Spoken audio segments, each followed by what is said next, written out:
안녕하세요. 오토기어 김정민입니다. 국산 전기차 현대기아에서 이제 앞으로 차세대 스마트폰화된 2세대 전기차를 어떻게 출시할 것인지에 대한 첫 번째 그림이 나왔습니다. PV5. 이 모델은 화성 오토랜드 이지플랜트 지금 건립 중에 있습니다. 2025년, 내년이죠. 내년 하반기에 출시될 예정이고 2026년부터 년 15만 대 규모로 생산이 될 겁니다. 어떤 분들은 5년, 10년 언제 나올 거야 이거 이렇게 얘기를 하는데 내년이면 만나볼 수 있어요. 그리고 본격적으로 구입할 수 있는 시기는 2026년이라고 보시면 됩니다. 몇 가지 특징이 있는데 모델을 보면 이제 PB1, PB3, PB5, PB7 이런 식으로 크기에 따라서 구분이 되고요. PB1은 경차 기반의 레이머 같은 컨셉이라고 보시면 되는데 PB1이 상당히 독특하면서도 혁신적입니다. 보시면은 지금까지 자동차의 공간을 제대로 활용하지 못했던 게 뭐냐면 엔진과 변속기 그리고 차대에 직접 서스펜션이 붙는 쇼크옵서버를 비롯해서 현가 장치들이 일단 차대에 붙고 밑에 서브 프레임 쪽에 붙고 뭐 이런 식으로 하니까 전면에 엔진이 들어가는 공간은 어쩔 수가 없었습니다. 이걸 뭐 최대한 줄일 수 있다고 하지만 지금 줄여낸 게 이제 레이 EV 정도 그리고 또 스타리아 정도 뭐 그 정도 외에는 더 줄여내기가 좀 어렵죠.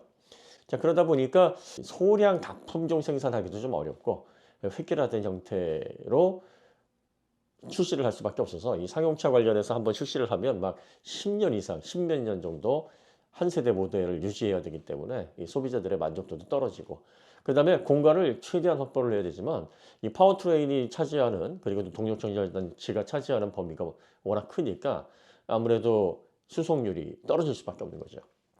PB1에 보면 완벽하게 차세대 모빌리티에 거듭나기 위해 파워트레인을 비롯한 기본적인 프레임 자체가 변경이 됩니다.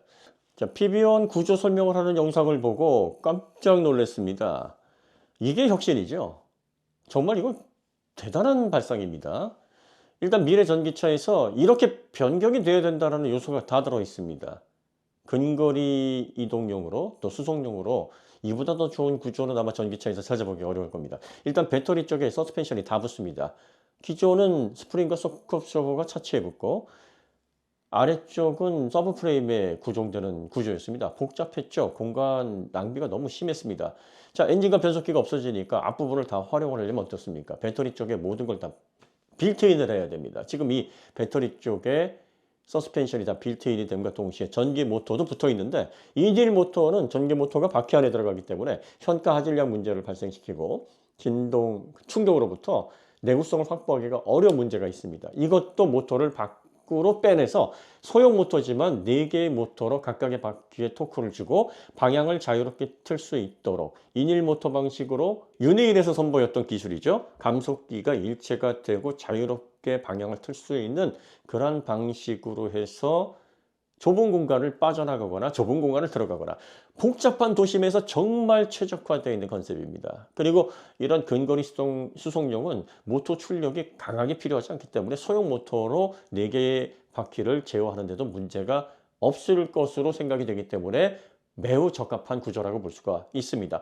자, PB1은 어디든 갈 수가 있다라는 겁니다. 이렇게 되면 정말 그 차체가 들어갈 수 있는 공간만 있으면 옆으로 해서 개걸음으로 주차를 할 수도 있고 좁은 공간에 360도 턴이 가능하기 때문에 실내와 같은 공장 내부에서 그 좁은 공간에서 물건을 실어서 바로 나올 수 있는 그런 실내 이동용으로 또 사용이 가능할 만큼 효율적인 파워트레인을 가지고 있습니다. 이렇게 돼버리면 캐빈룸 전체를 확장된 공간으로 사용할 수 있으니까 경차에서 가장 문제가 됐던 거주성, 수송 능력 이런 것들이 완벽하게 바뀝니다. 레이 EV처럼 정말 기존의 내연 자동차에서 어떻게든 공간을 확장하기 위해서 전고를 막 높여가지고 막 기형 형태로 만들어서 주행감도 떨어지고 그러면서 야 공간 이게 어디냐 여기에 만족하는 수준이 이제 아닌 거죠. 물론 PB5나 PB7은 근거리를 비롯해서 중장거리도 이동을 해야 되고 더 많은 짐과 사람을 수송을 해야 되기 때문에 아마 전기 모터의 출력이 더 강력해져야 돼서 배터리에 완벽하게 다 빌트인하는 방식은 사용할 수 없게 되겠지만 이런 설계를 기반으로 최대한 파워트레인이 차지하는 범위를 축소시키고 캐빈룸이 차지하는 그래서 활용성 부분이나 수송 능력 면에 있어서 비교가 될 수 없는 효율을 확보할 수 있도록 개념을 잡아나갔고 이런 기본적인 플랫폼을 기반으로 ES 플랫폼에 활용도를 극대화시켰다는 점에 있어서 굉장히 이거는 혁신적인 시도다 이렇게 볼 수 있습니다. 자, 이 전기모터 인버터 감속기를 이 전기차를 따라가기 바쁜 기업들은 그냥 엔진 공간에다가 채워넣고 이걸 전동화하면 되잖아. 단순하게 접근을 하는 거예요. 그런데 이제 앞으로 차세대 모빌리티에서 전기차가 차지하는 범위, 그리고 사람들의 라이프 스타일을 얼마만큼 변할 것인지에 주목하는 기업들은, 그러면 전기차가 됨으로 인해서 공간적인 이점이 생기면 공간적인 이점을 최대한 활용하고 극대화하기 위해서 어떻게 파워트레인을 구성할 것인지부터 접근을 합니다. 그러면 그걸 생각 못하는 기업들은 왜 거기까지 생각을 못하냐면 파워트레인의 완성도, 파워트레인의 효율, 그러니까 전기 모터 그리고 또 배터리에서 전력을 한정적인 전력을 끌어다가 써야 되기 때문에 최대한 배터리 전력으로 긴 거리를 가야 되고, 그러려면 회생제동을 적극적으로 걸어야 되고, 또 모터가 열이 발생했을 때, 좀 과열됐을 때 출력 제한을 걸지 않고서도 효율적으로 전기전자 제어를 통해서 자동차가 원활한 성능을 끝까지, 자동차가 배터리가 완전히 소모되기 직전까지도 될 수 있도록 이런 세밀한 제어를 해야 되는데, 이런 기술들이 제대로 이루어져 있지 않으면 일단 이 부분의 완성도를 높이기 위해서 여기에 주목을 해야지, 이걸 어떻게 더 소형화를 하고 어떻게 더 공간을 차지하지 않게 재배치를 해서 완벽하게 스페이스의 혁명을 이루어서 전기차를 다양한 용도로 활용할 수 있을까? 여기까지 생각을 할 수가 없는 거예요. 그러니까 파워트레인의 완성도를 어느 정도 이끌어내고 효율성을 극대화시킨 브랜드는, 자, 이제 다음 단계로 넘어가자. 다음 단계가 뭐냐? 스페이스 확장을 위해서 얘를 모터를 어디에다 배치하고 어디에다 숨길 거냐? 그리고 어떻게 공간을 넓힐 거냐? 다음 단계로 넘어가게 되니까 이제 파워트레인의 완성도를 어느 정도 따라오더라도 후발 업체들이, 기술에서 좀 뒤처진 업체들이, 그러면 선행 업체들, 선행 기술을 통해서 앞서간 브랜드는 이미 또 공간 확장을 통한 효율 극대화로, 그리고 또 사용 환경의 다변화로 한 번 더 진화를 하는 겁니다. 그러면 나중에 가면 갈수록 이 간극은 넓어져서 뭐 처음에 한 2-3년 정도 기술 격차가 났던 게 3-4년, 4-5년 이렇게 쭉쭉쭉쭉 벌어지게 됩니다. 나중에는 따라올 수가 없게 되는 거죠. 반면에 이제 PB5 같은 경우에는 차체 사이즈, 중량, 그리고 또 적재 용량이 좀 어느 정도 되는 중형 사이즈에 해당되는 멀티퍼포스 비클입니다. 그러다 보니까 배터리 플레이트 쪽에다 모든 걸 다 빌트인 하기는 좀 어려울 걸로 보이고요. 하지만 최소한으로 이 전기 모터와 인버터, 파워트레인이 차지하는 범위를 아주 최소한으로 공간을 절약을 해서 지금까지 보여줬던 상용차하고는 개념이 다른 그런 수준의 공간 활용성을 보여줄 것으로 기대가 됩니다. 그리고 아마 후륜 쪽에 유니휠과 같은 장치를 통해서 좁은 공간에서 이 차를 돌리거나 아니면 효율적으로 주차를 할 수 있는 그런 기능이 아마 들어가지 않을까라는 예상이 좀 듭니다. 자, 그 다음에 생산 방식도 굉장히 혁신적인데, 이 다이나믹 하이브리드 방식을 통해서 소량 다품종에 걸맞는 그런 생산을 할 수 있도록 지금 준비 중에 있다는 겁니다.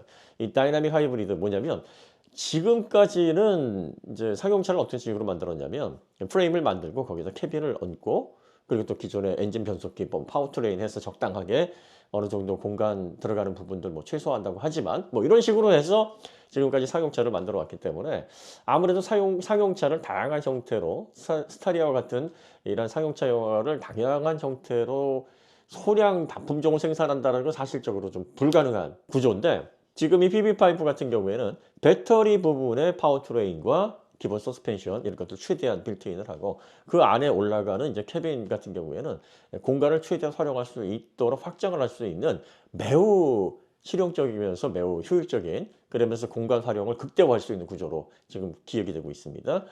그런데 이제 다이나믹 하이브리드 이 방식이 뭐냐면, 기존의 자동차를 확장을 할 때 자동차의 설계를 변경을 하는 게 아니라 후면부 쪽에 프레임을 연결을 해서 그 기본 뼈대가 되는 프레임을 통해서 이걸 확장하거나 줄이거나 해서 차체 사이즈를 변경을 하거나 차고를 높이거나 하는 방식으로 모듈러 방식을 통해 효율적으로 소량 다품종을 생산할 수 있도록 만든다는 겁니다. 자, 이렇게 되면은 형태를 크게 변경시키지 않으면서도 다양한 형태의 캐빈을 얻을 수가 있어요.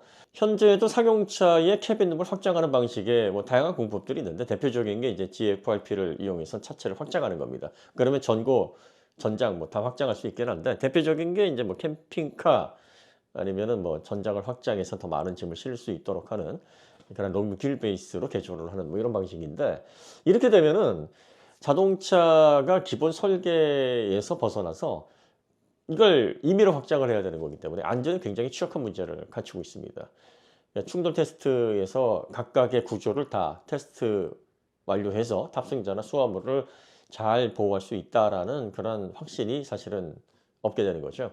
위험한 상태에서 운영을 할 수밖에 없는, 어차피 소량 다품종을 통해서 다양한 그런 환경에 맞게 사용을 하려면 이걸 감수했었어야 됐는데, 이 다이나믹 하이브리드 이 방식을 사용하게 되면 제조사에서 안전성, 내구성 이런 것들을 철저하게 시험을 한 기본적인 골격을 위로 혹은 길이로 확장을 해서 다양한 형태의 차종을 소량으로 다품종 만들어서 각각의 환경에 맞게 공급을 할 수 있는 그런 체계를 갖추게 되는 겁니다.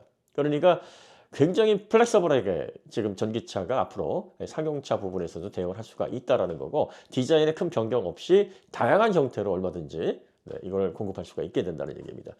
자, 그 다음에 이제 관심을 가져야 될 부분이 이지 스왑. 이지 스왑이 뭐냐면 승객 캐빈룸이나 화물칸 이걸 띄어서 다른 것들을 갖다 붙여서 마그네틱과 또 체결되는 특수한 그런 체결 장치를 통해서 쉽게 교환이 가능한 방식으로 제작이 된다는 겁니다. 이거 엄청나게 혁신적인 건데, 예를 들어서 상용차에 이제 다양한 형태가 있을 수 있겠죠. 승객을 실어 나르는 수송용이 있을 수 있고요. 그다음에 완벽하게 이제 짐을 실어 나를 수 있는 그런 밴 형태가 있을 수도 있고, 냉동 탑차가 있을 수도 있고, 뭐 심지어는 움직이는 이동용 사무실에 해당하는 그런 시설을 갖추고 있는 캐빈이 얹어질 수도 있고, 또 많은 분들이 꿈꾸는 캠핑카 뭐 이런 것들을 할 때마다 구조를 변경해서, 한 번 구조를 변경해 놓으면은 그 상태로 계속 다녀야 되잖아요. 저도 지금 캠핑버스를 가지고 있는데 캠핑버스로 이동을 할 때 뭐 불필요하게 캠핑을 가지 않는 환경에서 뭐 이동을 할 때도 다 가지고 다녀야 되는 이런 불합리한 그런 고정된 상태의 설계를 계속 가지고 있을 수밖에 없는데, 이 이지 스왑이라는 건 그때그때 맞게 캐빈, 승객석이나 짐칸에 해당되는 그런 부분들을 분리하고 맞는 걸 다시 끼워 넣고, 끼워 넣는 것도 굉장히 효율적으로 볼트로 체결하는 게 아니라 마그네틱과 체결이 간단하게 이루어지면서 견고하게 이루어질 수 있는 특수한 그 체결 장치를 통해서 쉽게 장치를 붙였다가 뗐다가 할 수 있는 이런 이지 스왑 기능을 지원을 한다는 겁니다. 자, 이렇게 되면 PB5를 구입하는 고객들은 굉장히 확장성에 있어서 뭐 대단한 혜택을 보게 되는 겁니다. 아마 기아에서 다양한 모듈을 이용할 수 있도록 뭐 몇 가지 모듈을 이용할 수 있는 뭐 구독제를 시행할 수도 있고요.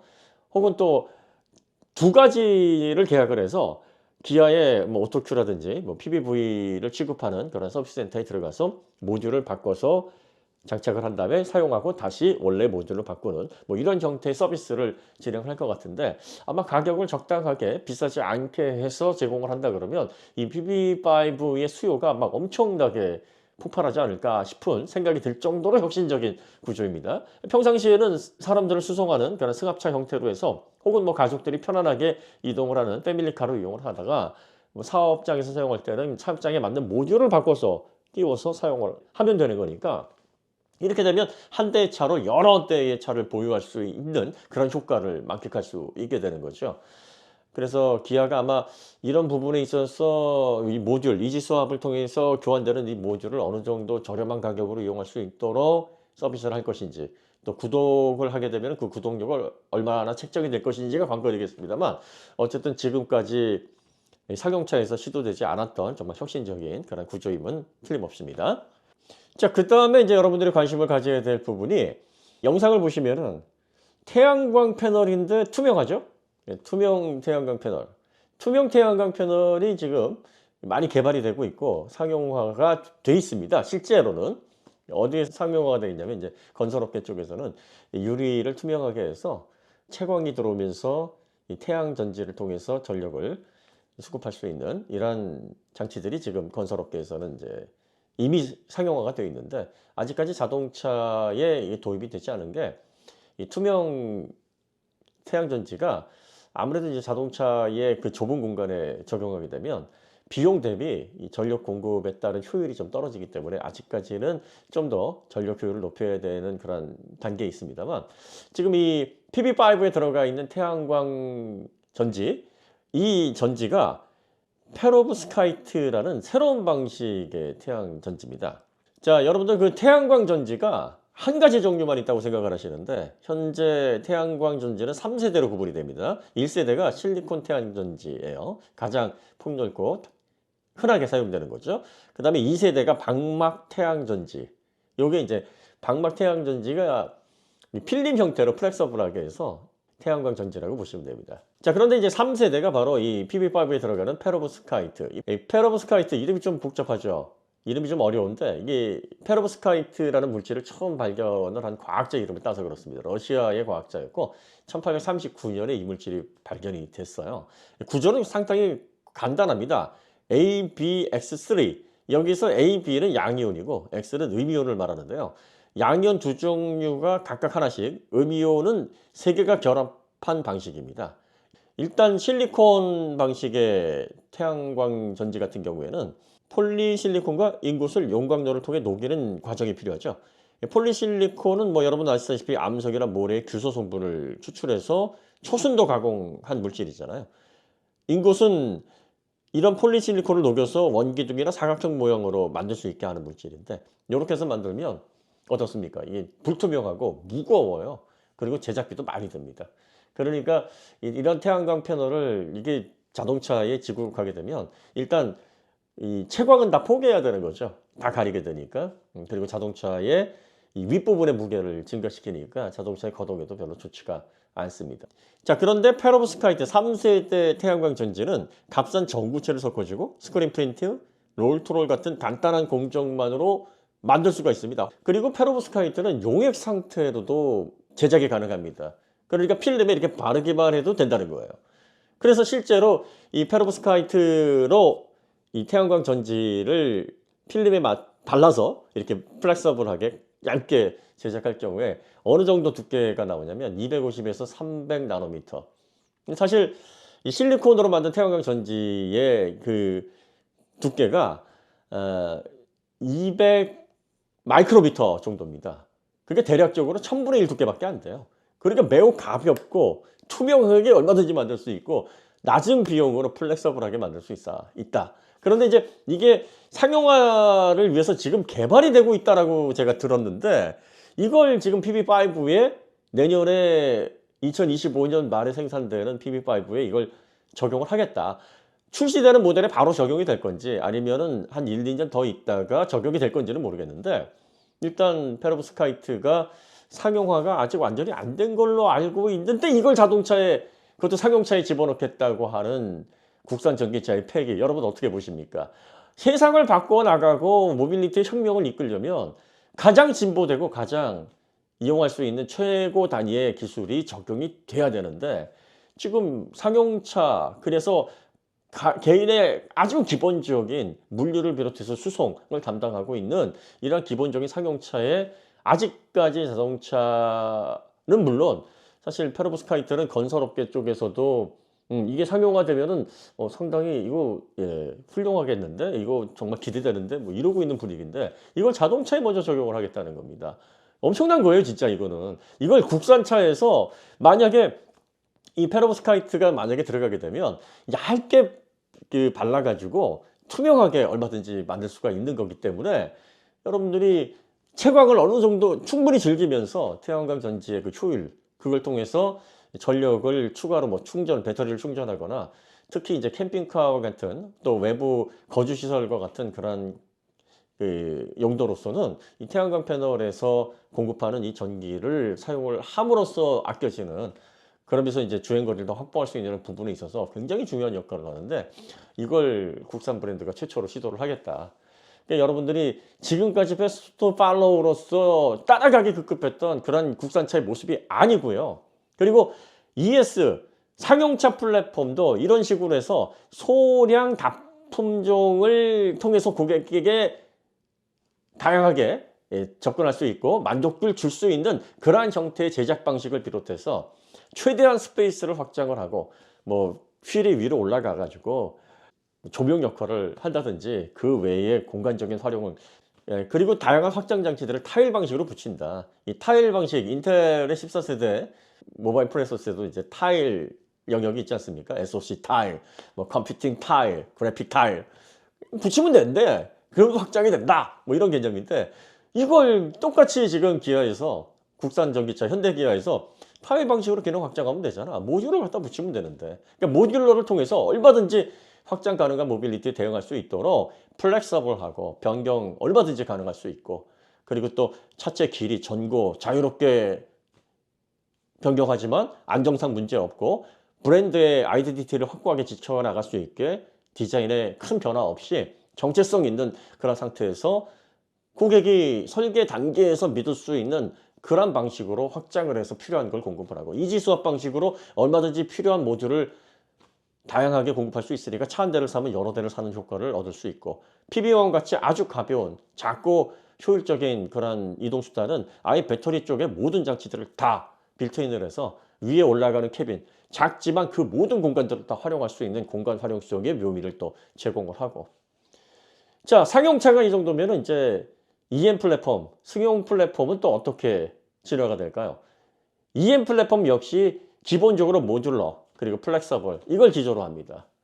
페로브스카이트를 통해서 태양광 패널을 통해 쾌적하지만 전력 효율을 최대한 또 누릴 수 있는 그런 방식의 3세대 태양광 패널을 비롯해서 다양한 형태의 장치들을 통해 스페이스가 확보되고 이 스페이스를 통해서 자동차에서 정말 나가고 싶지 않아 하는 거기에다가 삼성과의 협업으로 반도체 혁신 그리고 또 V2X에 걸맞는 통합 OS를 비롯한 그 외의 소프트웨어의 진화 그래서 홈 커넥티비티와 연동을 해서 자동차가 개인의 네트워크의 가장 중심이 되는 허브로서 이제 스마트폰을 손에 놓지 않듯이 자동차에서 아니 뭐 하면 자동차에 가서 해 아니 뭐 자동차 있는데 뭐 이거 가져가 가지고 뭐 그러니까 이제 앞으로 2년 후에 국산차가 선보일 모빌리티 혁명 이런 것들을 여러분들이 한번 기대를 가지고 보시면 좋을 것 같아요. 관련된 내용들이 이제 하나둘 더 오픈되게 되면 저희가 하나씩 좀 구체적으로 좀 말씀을 드리도록 하겠습니다. 오늘은 좀 뭉뚱그려서 좀 대충 말씀을 드린 거니까 이런 방향으로 발전을 하게 될 것이고 언제? 2015년 말에 등장을 해서 언제? 2025년 하반기 2026년도면 여러분들이 구입을 할 수가 있을 거고 대략적으로 한 4천만 원 내외로 출시가 된다고 하니까 한번 기대를 가져보십시오. 그러면 이제 2026년이 되면 국산 전기차 새로운 모빌리티의 혁명을 여러분들이 눈으로 보고 실제로 경험하고 얼마나 대단한지 소문난 장치에 먹을 게 없었는 건지 아마 확인할 수 있지 않을까 싶습니다. 오늘 이야기는 여기서 마치도록 하고요. 다음에 더 좋은 콘텐츠로 찾아뵙겠습니다. 감사합니다.